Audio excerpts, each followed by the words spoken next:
మర్చిపోకుండా.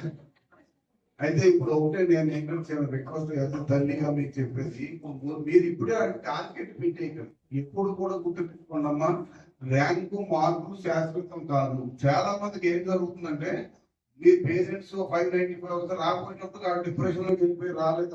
లేకపోతే ఎందుకు జరుగుతుంది అంటే, మీరు గుర్తుపెట్టుకోవాల్సింది స్కూల్ ఫస్ట్ రాకపోతే కంపెనీ పన్నెండవ తరగతి విద్యార్థులకు ఆర్థికంగా ఎదగడానికి తల్లికి వందనం కార్యక్రమాన్ని చేపట్టింది. దీని ద్వారా తల్లిదండ్రులకు 2 లేదా 3 పిల్లలు ఉన్న వారిలో ఒక్కొక్కరికి 13,000 రూపాయలు చొప్పున ఆదాయం మనమందరూ పొందుకున్నాం.